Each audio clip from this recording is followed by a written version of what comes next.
The Snail and the King. Once a king sent his own son deep into the wild. He also sent the royal dove, which flew behind his child. To all the creatures there, who curious gathered round, he said, "Please come live in our home, where you'll be safe and sound. The wild has been for you a place of fear," he cried, "with plague as bread and death as bed, and peace you've been denied. To get there you must sail beyond the 7 seas. In 3 days' time meet on the shore, but only should you please." The prince then showed to all a map held in his hand, so all could find the ship that would take them to his land. Each creature smiled wide and started on their way. The journey would be long and hard. The ship was miles away. "We are strong and brave," the bear said to the horse. "As am I," the lion roared. "Now let's begin our course." Just then a little snail begged from the forest floor, "Please let me too, I'll go with you. I wish to reach the shore." They scoffed, they laughed, they jeered. "You're just a little snail. Don't make a fuss. The king wants us, and not those who would fail." And as they walked away, the snail watched them depart. "O king, I know you want me too," he said within his heart. He set off all alone, and so began his trek. He trusted in the king's desire, though sun beat on his neck. And yet he didn't burn, for there within the sky, the king's dove blocked the scorching rays that would have burned him dry. He trudged along for hours, and came upon the bear, who, eating honey 'neath a tree, had no desire to share. "Why, bear," began the snail, "you mustn't stop to snack. The king will have more food for you, for nothing does he lack." "You preachy bug," groaned bear, "you'll spoil all my fun. For in this land there's honeycomb. What if the king has none?" The snail made one last plea, which greatly vexed the bear, and then continued on his way, and left him snacking there. That night a storm rolled in. A flood was pouring down. Within his shell the snail escaped, but feared that he might drown. Against the rain and wind his shell could not defend, but suddenly the dove arrived to shelter his small friend. And when the storm had passed, the snail was still alive.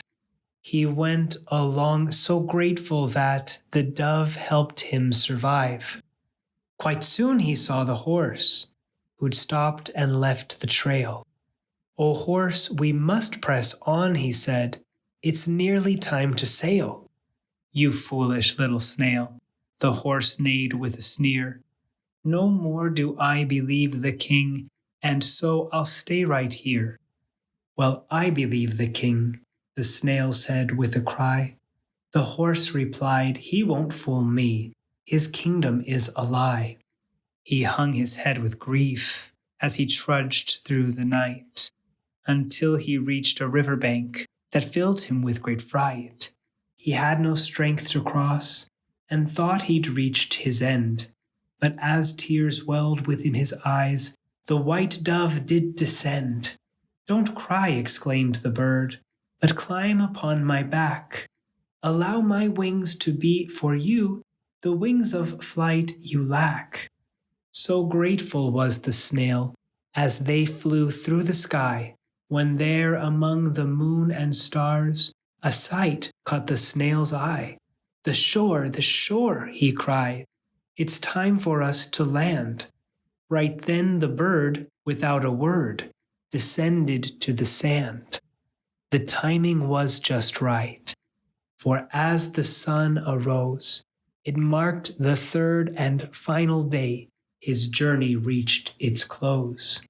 The snail thanked the king's dove and crawled to the ship's door, but stopped because he was alarmed to hear the lion's roar. "You made it all this way?" the lion asked in shock. "You're so much stronger than I thought to make it to the dock." Those words made the snail think, and it became quite clear. The dove had been there the whole time to help him persevere. "I'm here," the snail replied, "not by my strength indeed. The king had sent his dove to me to help me in my need." The lion scoffed and said, "Alone I've won this race, and now I know how strong I am, so I won't leave this place. For when this ship has sailed, this land will be my own, and I shall rule o'er all who've stayed, yes, I and I alone." The snail then tried to leave. The lion blocked his way. "I order you to serve me in my kingdom every day." Just then they heard a sound. An arrow shot with force, so near the lion that he jumped and looked to see the source. It was the king's own son, who stood with arrow aimed. "Be gone, lion," was his command. "By me the snail is claimed." The lion leaped away. The snail approached the prince, who said, "I saw you in the wild, and longed to see you since." "Let's go," exclaimed the prince, who opened the ship's door. Inside, the snail saw happy folks, who also left the shore. The ship sailed swiftly towards the castle of the king. While on their way they danced and sang. How could they help but sing? The lion, horse, and hungry bear, who chose to stay behind, all soon discovered they were wrong, but by then the ship was gone, too late to change their mind. And when the ship had docked, the snail became like new. His shell now gleamed like polished gold, his spots like gemstones blue.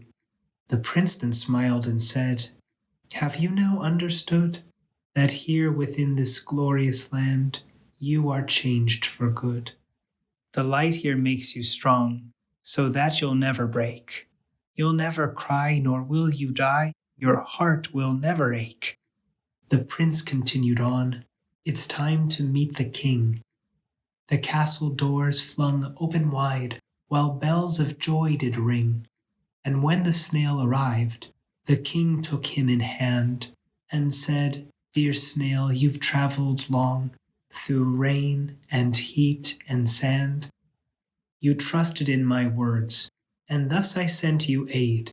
My own white dove safeguarded you. My son opened the door for you, for on my path you stayed. And though you suffered much, while on your lonely trail, at every step you've always been my own beloved snail." As for the snail, he thrived in joy that would not cease, forever lived, forever loved, in never-ending peace. The end.